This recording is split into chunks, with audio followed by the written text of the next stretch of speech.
Concluyó taller programático entre ministros y asambleístas de Alianza País. Más de 22 millones de dólares han recibido los ex clientes del territorial en 3 días. La cadena comercial Casa Tosi pasó a manos del Estado. Más soluciones habitacionales para la provincia de Sucumbíos. La inmediatez y la veracidad se juntan.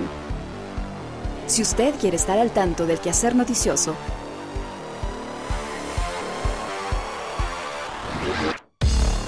conéctese a www.elciudadano.gov.es.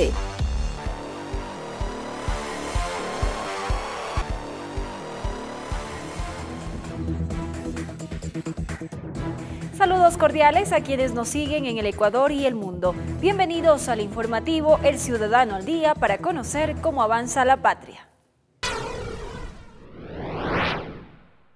Concluyó el taller programático en el que ministros y asambleístas de Alianza País coordinaron acciones para profundizar cambios que conduzcan al buen vivir en el Ecuador. El encuentro entre ministros, asambleístas actuales y electos de Alianza País fue calificado como una oportunidad histórica para profundizar el cambio y alcanzar el buen vivir. Ha sido un encuentro bastante fraterno, bastante emotivo, en la medida en que los candidatos, que éramos 137 a nivel nacional, más sus alternos, ahora de los 137, 100 somos de Movimiento País. Eso es una alegría, es un triunfo, nos hemos encontrado, conocido y reconocido. En el encuentro se analizaron las revoluciones que se incluirán en el nuevo proceso de cambio nacional, entre ellas la urbana, cultural y la del conocimiento de desarrollo de las capacidades humanas, que servirán para un mejor acoplamiento legislativo. La ley de comunicación es una deuda enorme de la actual asamblea, boicoteada por la oposición que se tuvo, y creo que será de las primeras que, de acuerdo al mandato constitucional, tendrán que salir en el nuevo periodo junto con la ley de aguas y la ley de culturas. Cambios en las relaciones del poder, reducción de la pobreza e inequidad y especialmente la recuperación del Estado, se propone el nuevo gobierno del presidente electo Rafael Correa. Rolando Ortega, El Ciudadano al Día. Al menos 45 proyectos de ley serán enviados a la próxima asamblea, entre ellos los relacionados con la sociedad del conocimiento, el sector eléctrico, petrolero y de las telecomunicaciones. Con estas nuevas leyes se trata de consolidar los ejes de la nueva matriz productiva y el desarrollo del conocimiento, que son prioridades del gobierno. Tenemos que denunciar el tratado de inversiones recíprocas con los Estados Unidos especialmente, y como una tarea política de la asamblea tenemos que unir esfuerzos junto con el gobierno y la ciudadanía para defenderle a nuestro país de la agresión transnacional de la Chevron y de la Texaco. Que se debe consensuar las iniciativas que cada asambleísta tenga por medio de todo un equipo de trabajo, y además obviamente pues apoyar las que vengan del Ejecutivo, que es muy normal que así sea. La Agencia de Regulación y Control Minero ARCOM regularizará la situación de los mineros informales y trabajadores de este sector. También implementará procesos de capacitación para evitar sucesos como el del pasado 30 de marzo, en el que un deslave provocó la muerte y desaparición de varios mineros en la provincia de Zamora Chinchipe.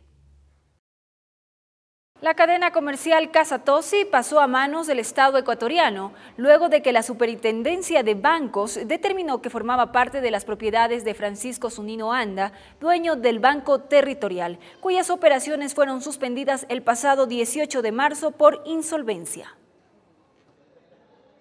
Más de 22 millones de dólares ha pagado la Corporación del Seguro de Depósitos del Ecuador, COSEDE, a los ex clientes del Banco Territorial en estos 3 primeros días. A través del Banco del Pacífico se ha cancelado los ahorros de hasta 31.000 dólares a 4.216 clientes. Los pagos continuarán hasta el próximo viernes.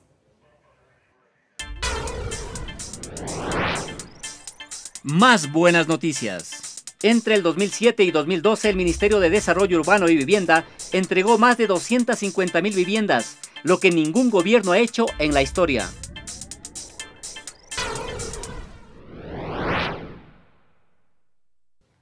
El puerto principal cuenta con un moderno y funcional edificio donde funcionarán las oficinas de correos del Ecuador. Esta infraestructura es parte de los cambios a nivel inmobiliario que ejecuta el gobierno. Una amplia agencia regional se alista a estrenar en junio próximo la empresa pública Correos del Ecuador en la ciudad de Guayaquil. El pasado martes, el presidente de la República, Rafael Correa, visitó el moderno edificio, cuya obra concluirá a finales de este mes. El inmueble fue construido en una extensión de 5.383 metros cuadrados, con una inversión de $4,5 millones. Durante su visita, el primer mandatario se refirió al estado financiero en que el gobierno nacional encontró a Correos del Ecuador y el cambio drástico que evidencia en la actualidad.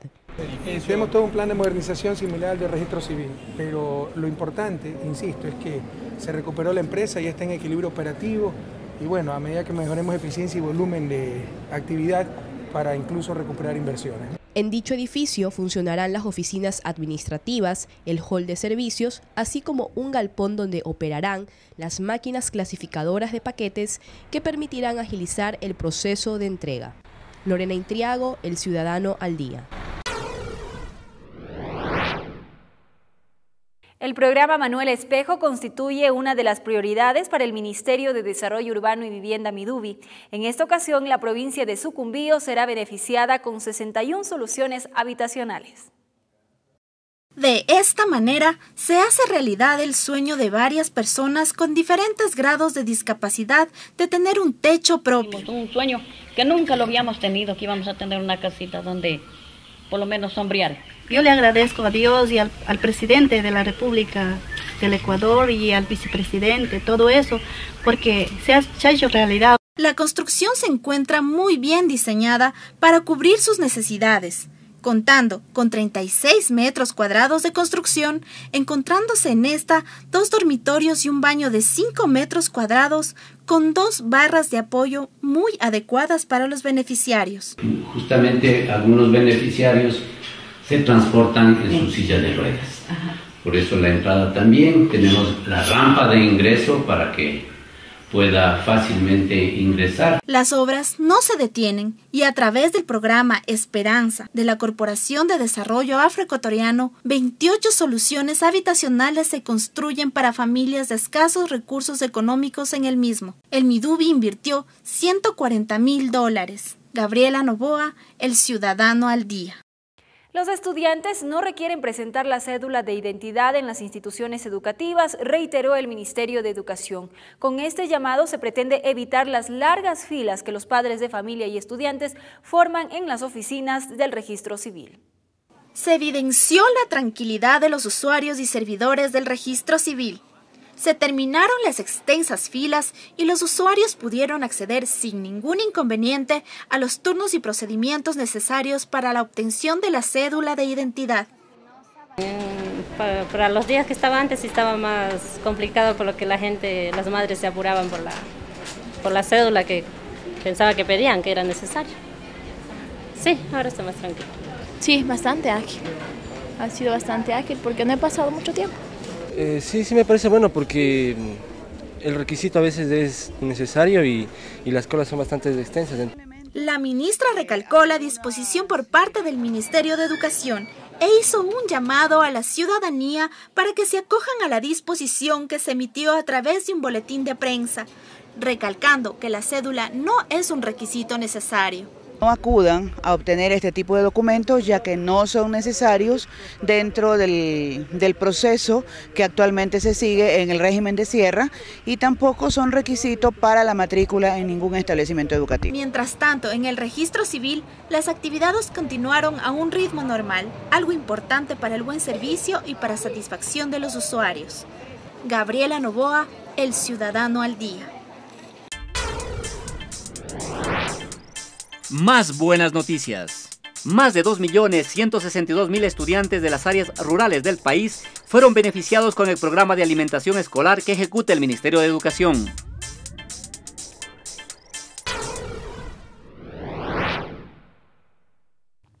En el plano internacional continúan las amenazas del ejército de Corea del Norte contra Estados Unidos y Corea del Sur. El expresidente sudafricano Nelson Mandela se recupera gradualmente de una infección pulmonar. Estas y otras noticias en el siguiente resumen internacional.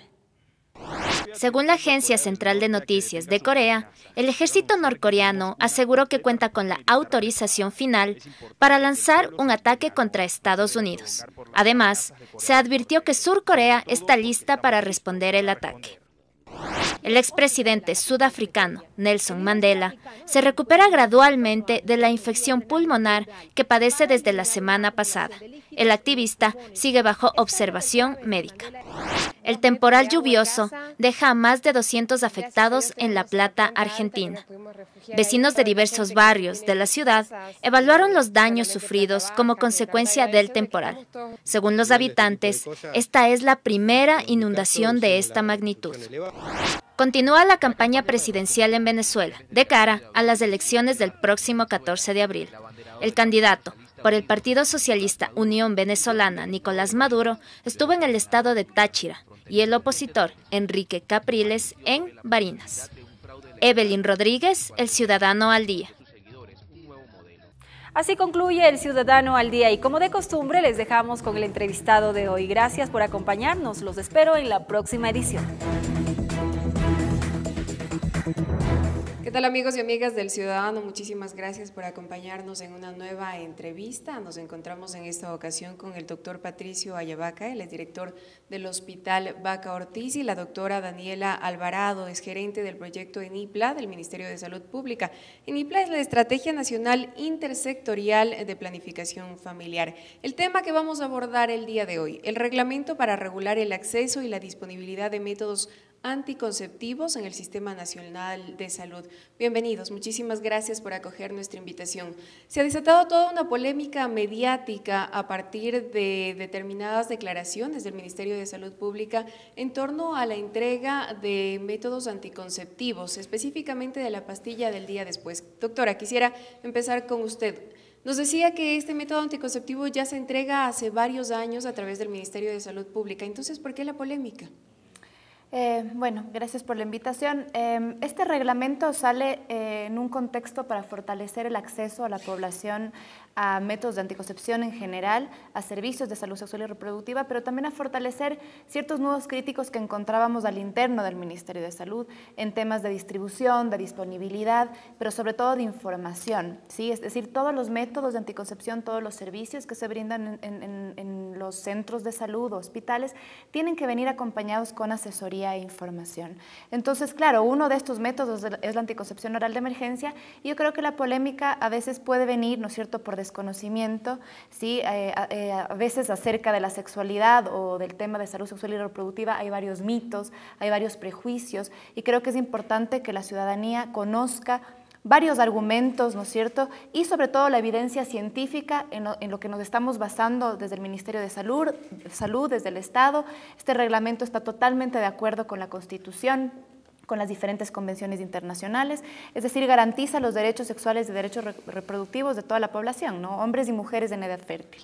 Y cabe recalcar que dentro de los derechos sexuales y reproductivos, la Constitución establece que los ciudadanos, los ecuatorianos, tenemos el derecho a tomar decisiones libres, informadas, voluntarias y responsables sobre nuestra sexualidad, la vida, orientación sexual. Además, el Estado promoverá el acceso a los medios necesarios para que estas decisiones se den en condiciones seguras. Así lo establece el artículo 66 de la Constitución.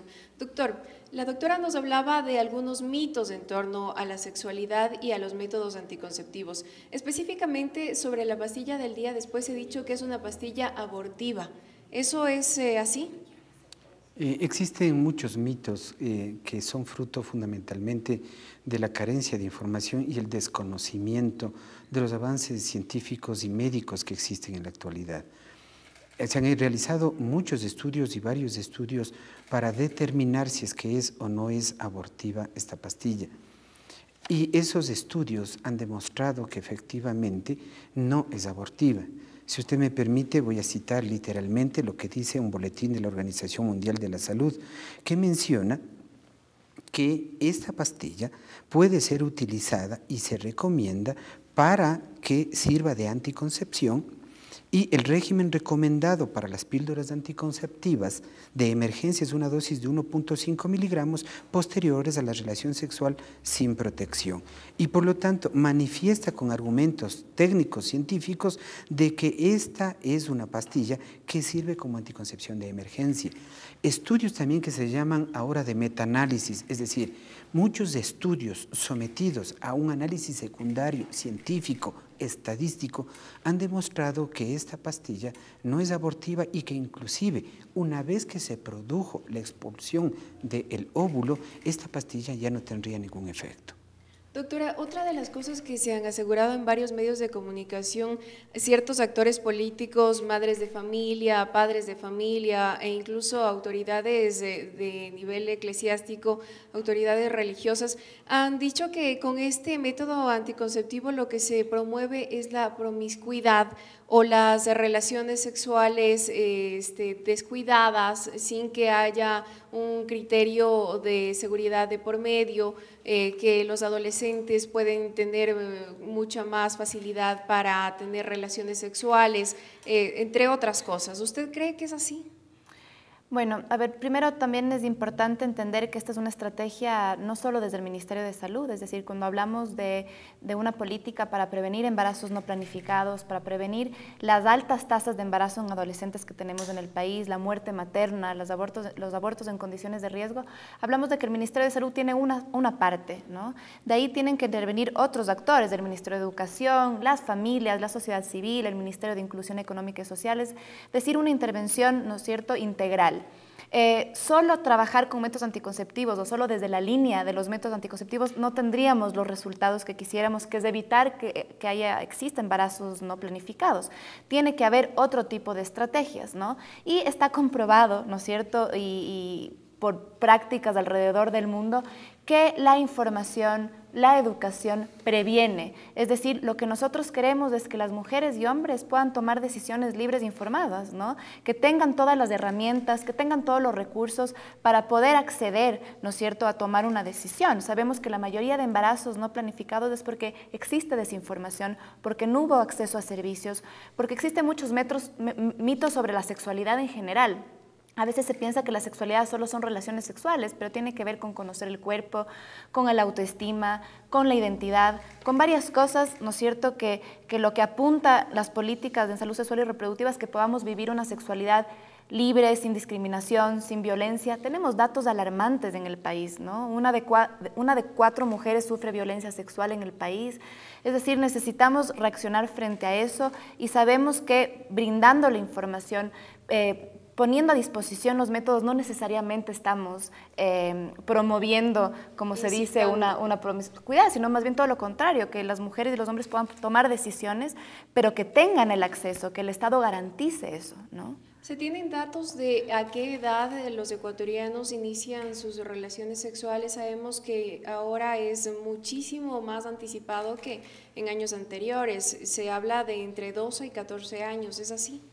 Sí, los últimos datos, ¿no es cierto?, de encuestas, incluso creo que en la última encuesta en Sanut va a salir esta información, pero sabemos que cada vez es más temprano la iniciación, ¿no es cierto?, en las relaciones sexuales, pero también tenemos datos de incremento en violencia sexual, ¿sí? Entonces tenemos varios casos de adolescentes menores de 14 años que han sufrido violencia sexual y que producto de eso se quedan embarazadas, ¿no? Entonces también hay que trabajar en la prevención y en la promoción, y obviamente la pastilla anticonceptiva de emergencia, como su nombre lo dice, en situaciones de emergencia, no es un método temporal, no es un método regular, tiene que venir con información y asesoría. Es una respuesta, digamos, de protección y de justicia para los casos de violencia sexual.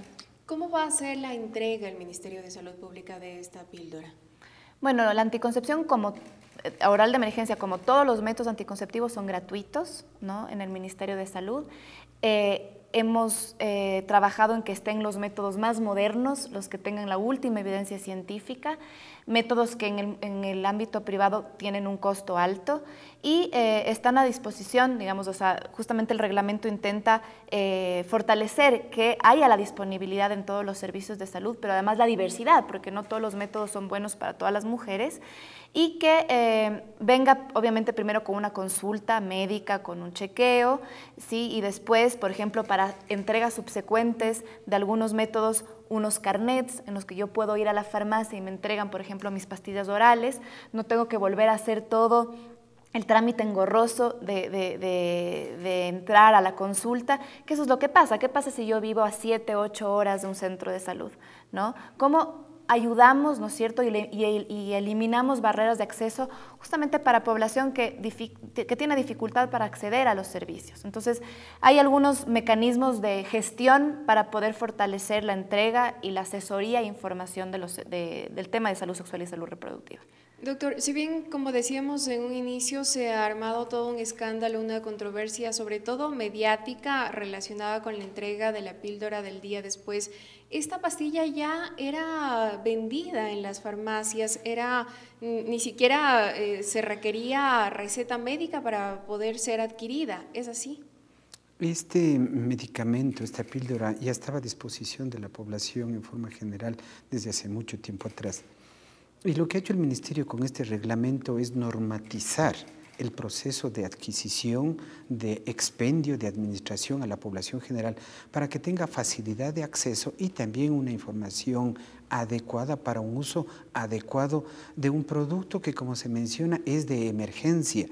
Por lo tanto, evidentemente se hacía necesario que tanto en instituciones públicas como privadas exista un reglamento para que se pueda acceder con facilidad. Es evidente que esto era necesario porque todavía en una sociedad actual como la nuestra no se está discutiendo transparentemente esta situación. Yo creo que se debe provocar conversatorios, discusiones que permitan que la gente se entere de esto que ya estaba desde hace tiempo atrás en el mercado, que ya se disponía, pero que no facilitaba el acceso de población vulnerable, entre ellos los adolescentes. Porque mire lo que pasa, si es que usted va a adquirir un preservativo, hasta el preservativo tiene un estigma que cuando usted va a una farmacia y si le dicen quién era el del preservativo, le van a regresar a ver, van a ver las miradas indiscretas, van a ver los comentarios, la broma, solo por un preservativo. ¿Qué pasaría si una persona, entre ellos un adolescente, va y pide esta pastilla? ¿No es cierto? Por lo tanto, esa falta de acceso, esa falta de comprensión desde una sociedad, falta de respeto, no de tolerancia, de falta de respeto a los adolescentes, a las mujeres, a la persona que requiere este producto, ha limitado su uso, el cabal conocimiento y para acceder, para evitar que un embarazo no deseado. Doctora, y sobre la reflexión que hace el doctor, quisiera averiguarle, usted ya nos ha dicho que este es un trabajo integral a través del Ministerio de Educación, por ejemplo, el Ministerio de Salud Pública y otros entes del Estado que son responsables de la salud sexual y reproductiva de los ecuatorianos. En ese sentido, quisiera preguntarle cuál es su reflexión de qué deben hacer las familias, cómo debe ser la educación que se debe impartir dentro del hogar y también en los establecimientos educativos, porque como usted bien dice, se crea todo un estigma de la salud sexual, de las relaciones sexuales y además de la adquisición de métodos anticonceptivos. Los adolescentes se ven cada vez más limitados porque son estigmatizados, lejos de ser felicitados, por llamarlo de alguna forma, son estigmatizados. Sí, creo que es importante, por ejemplo, el Ministerio en el marco de este proyecto intersectorial tiene una línea de asesoría que es la 1-800-445-5566 y más del 98% de llamadas que tenemos de quejas, por ejemplo, son de adolescentes que no pueden acceder justamente a ciertos servicios de salud sexual y salud reproductiva, ¿no? Porque son discriminados, porque les dicen un montón de cosas. Entonces, creo que es importantísimo empezar primero a hablar de sexualidad. Creo que es un tema que todavía es tabú, o sea, estamos en el 2013, pero todavía no se habla de sexualidad, o se piensa que la sexualidad solo se, digamos, limita al tema biológico, sexual, de las relaciones sexuales y no a todo lo que implica la sexualidad. Nosotros nacemos, ¿no es cierto?, con nuestra sexualidad, nos morimos, siendo seres sexuales, ¿no?, que tiene que ver con un montón de otras cosas. Entonces creo que es importante que desde casa, desde las familias se pueda hablar de sexualidad. Incluso una encuesta de Sedatos en el 2010 planteó que el 98% de adolescentes y jóvenes quieren hablar con sus padres y madres. O sea, tienen acceso a un montón de información, internet, televisión, medios, pero quieren hablar con alguien de confianza, porque el tema de la sexualidad tiene que ver con un tema de vínculo, con un tema también íntimo, con un tema que quieres hablar en un espacio donde sea seguro, ¿no? Entonces, ellos están demandando contando. Pero claro, padres y madres de familia tampoco nunca les han hablado. Entonces, ¿cómo yo hablo de sexualidad si a mí nunca me han hablado de sexualidad? Y en ese Entonces, sentido, creo que es un ¿desde proceso... qué edad es necesario, es indispensable, se requiere hablar con los niños, con los adolescentes? O sea, desde siempre. El tema de la sexualidad es parte de nuestras vidas. Obviamente dependerá en la edad que una persona esté el tema o lo que se deba hablar, pero desde siempre, ¿no? O sea, desde el tema de conocer el cuerpo, desde identificar riesgos, de un montón de cosas, tiene que ver desde siempre el tema de la sexualidad y hay que hablar desde casa, los padres tienen que trabajar eso. El Ministerio de Educación está trabajando con los docentes, con los alumnos, o sea, está metiendo en su malla curricular todo el tema de educación sexual integral,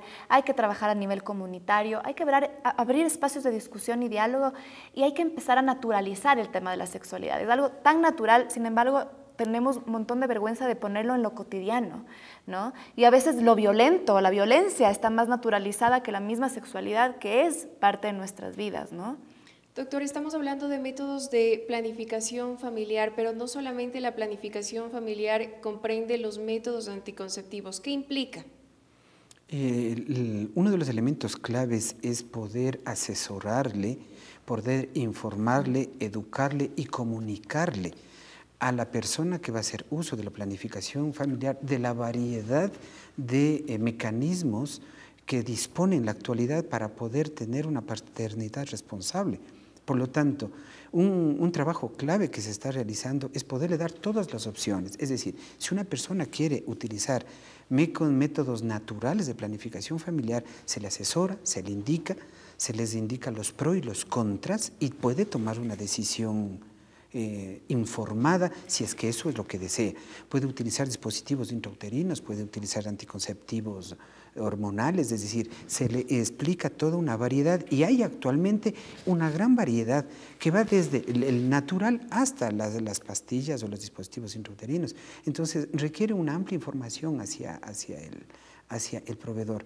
Pero yo quiero hacer un comentario respecto a la necesidad de que necesitamos desmitificar también el tema de la sexualidad.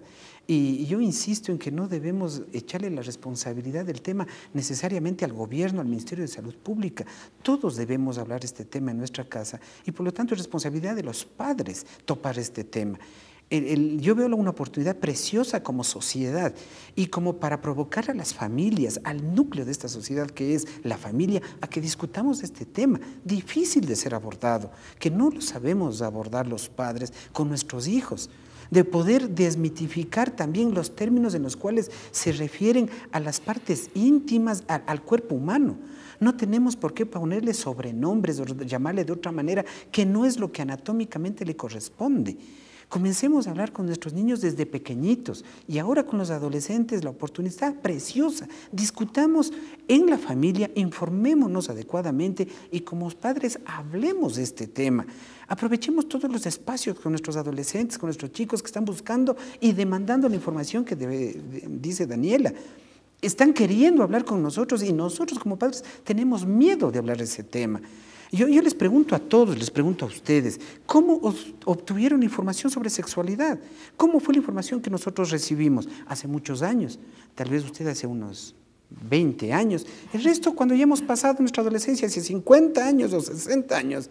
¿Cómo fue la información que recibimos? ¿Quién nos dio la primera información? ¿Dónde obtuvimos esa información? Muchas veces no fue de la fuente adecuada. Hicimos en revistas, hicimos en comentarios de que el compañero más viejo de unos años más era el más experto. Y ahora el acceso a Internet que también puede perjudicar. Cualquier cantidad de información y no buena. Por supuesto, puede perjudicar y también beneficiar, depende de la fuente a la que acudan nuestros niños, nuestros adolescentes, pero sin lugar a dudas, la fuente familiar, la madre de familia, el padre de familia, será el ente más capacitado para dar a conocer cuáles son los aspectos fundamentales sobre la sexualidad. Yo quiero agradecerles muchísimo por sus comentarios, sus reflexiones y sobre todo por estos datos que nos dan una pauta más directa, más certera de lo que está pasando en nuestro país y de los métodos anticonceptivos que, si bien es cierto, representan una responsabilidad del Estado, pero también representan una responsabilidad dentro de las familias. Hablemos de sexualidad, han dicho ambos, y así les hacemos un llamado también a nuestros amigos y amigas televidentes. Hablemos de sexualidad con nuestros hijos, con nuestros hermanos, con los adolescentes, con los niños que están en casa, para evitar embarazos precoces, para evitar violaciones, para evitar que cualquier tipo de estas circunstancias se puedan producir. Muchísimas gracias por acoger nuestra invitación. Quisiera agregar un dato adicional. La planificación familiar rompe el círculo de la pobreza y mejora la calidad de vida. Existe una relación entre el embarazo adolescente y variables socioeconómicas como la pobreza, la educación y el acceso al trabajo.